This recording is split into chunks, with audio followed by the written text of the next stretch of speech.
दोस्तों 8वें वेतन आयोग को लेकर के आज पहली और बड़ी मीटिंग है, यानी इसकी शुरुआत हो गई है। और आज ये मीटिंग का लेटर आप देख सकते हो और इस मीटिंग में क्या क्या मुद्दे होंगे, सारी चीजों का हम चर्चा करेंगे। जैसा कि आज की खबर है, आप देख सकते हो इसके ऊपर भी है, क्या सरकार 69 लाख पेंशन भोगियों का 8वें वेतन आयोग के दायरे से बाहर रखेगी। बढ़ते आरोपों के बीच कर्मचारी संगठन ने बुलाई बैठक। अब ये तो न्यूज़ें चल रही हैं, इसके साथ जो लेटर निकाला था कोर्स में लिखा था कि Shivgopal Mishra call following the government gazette notification on the formation of the 8 CPC national counselling JCM has started its work. A meeting of JCM member is scheduled for 15 November to discuss की issue concerning the 8 CPC। यानी आप ये letter दे सकते हो 7 नवंबर का है और जिसमें लिखा है all standing committee members of the national counselling staff side.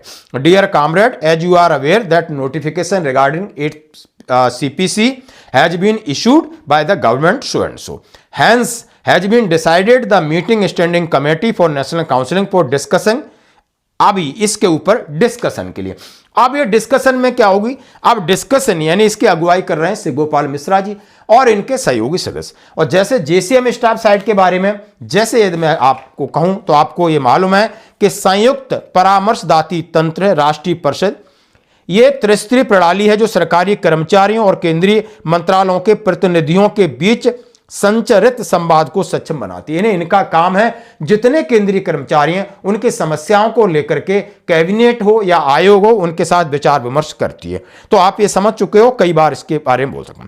आज 15 नवंबर को इनकी बैठक हो रही है और बैठक आपने देखा होगा secretariat at national counselling staff side 13C Ferozshah road New Delhi पर हो रही है। उन्होंने इसके अंदर 11 बजे से ये लगभग शुरू होगी, शाम को इसके कुछ रिपोर्ट्स निकल के आएगी। लेकिन जो स्टाफ साइड के शिवगोपाल मिश्रा जी ने क्या कहा था ये 2 दिन पहले, उसके बारे में आज फिर बात करेंगे। उन्होंने बोला सबसे पहले तो ये टर्म्स ऑफ रेफरेंस दिया है भारत का राजपत्र, इसके ऊपर हम एनालिसिस करेंगे क्यों। और इस खबर में भी ये लिखा है कि सबसे पहले इन्होंने 18 महीने का वक्त तो दिया है, लेकिन उसमें यह नहीं लिखा गया है कि 1 जनवरी 2026 से ही लागू होगा। 1 जनवरी 2026 से लागू होगा, यह डेट इसमें मेंशन करनी चाहिए। दूसरा उन्होंने कहा, चिंता जताई कि पेंशनर्स के लिए साफ साफ नहीं लिखा है कि उनके हितों का भी ध्यान रखा जाएगा, जैसा कि उन्होंने कहा पीछे लिखा जाता था।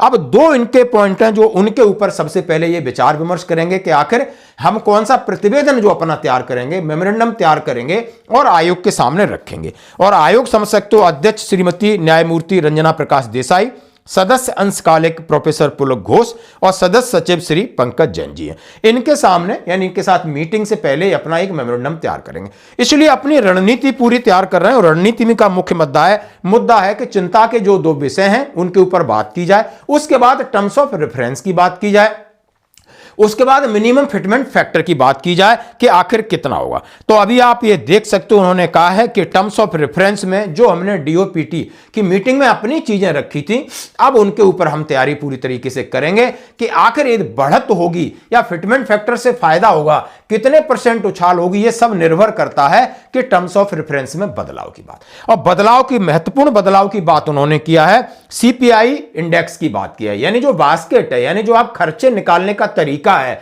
कि एक फैमिली मेंबर को जिनके सदस्य हस्बैंड वाइफ और 2 बच्चे हैं उनको कौन कौन सी चीज की हर महीने जरूरत होती है, और इस तरीके से उस बास्केट को बदलने की जरूरत है, जो कि आपको DA/DR आपकी बढ़ोतरी में भी ये रोड़ा बना हुआ है। पहले ये बात कही, फिर उसके बाद फैमिली मेंबर को बढ़ाने की बात की। उन्होंने कहा है हस्बैंड वाइफ और 2 बच्चों के साथ पेरेंट जोड़े जाएं, जिसमें माता और पिता शामिल हैं, उनको वो कितना वेटेज देते हैं वो अलग बात है, इनको जोड़ने की बात उन्होंने किया है।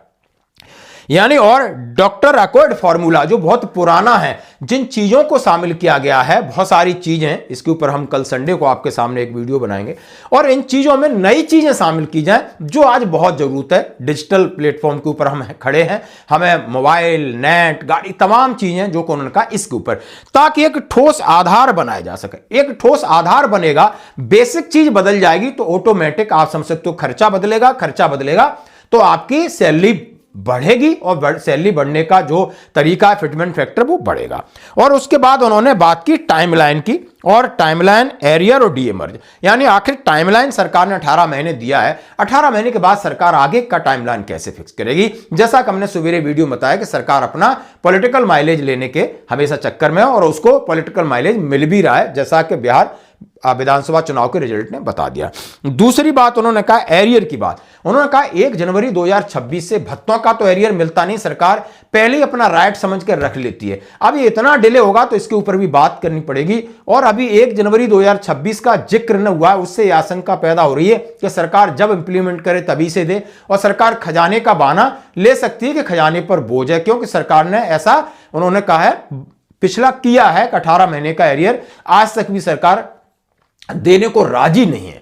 भले वो अर्थव्यवस्था की बात करती हो, लेकिन वो हमारे करोड़ों रुपए डकार गई। उसके बाद उन्होंने डीए मर्ज की बात कही कि तत्कालिक लाभ के लिए डीए 50% मर्ज होना बहुत जरूरी है, जैसा कि उन्होंने पिछली अपनी बातचीत में कहा था। तो दोस्तों आज 11 बजे से मीटिंग चल रही है और ये खबरें आ रही हैं, लेकिन एक बात निश्चित है कि पेंशनर्स को भी फायदा होगा, बिल्कुल होगा, डंके की चोट में। किसी को किसी तरीके का आशंका में नहीं रहना चाहिए, लेकिन इनका काम है, इनकी ड्यूटी है कि ब्लैक एंड व्हाइट में सारी चीजें सामने और क्लियर होना चाहिए। जैसा कि शिवगोपाल मिश्रा जी ने कहा था कि हमें जो टर्म्स ऑफ रेफरेंस की भाषा से बड़ी दिक्कत है, भाषा यानी जो शब्दों का इस्तेमाल किया गया है, इसको लेकर के हम परेशान हैं। और बस हमें सरकार इस चीज के लिए एक क्लैरिफाई कर दे कि नहीं, आप निश्चिंत रहिए, ताकि हम आगे का नेगोशिएशन कर सकें। तो दोस्तों ये थी आज जो होने वाली मीटिंग, कब है, किसके द्वारा है और उसमें क्या क्या होगा एजेंडा। धन्यवाद।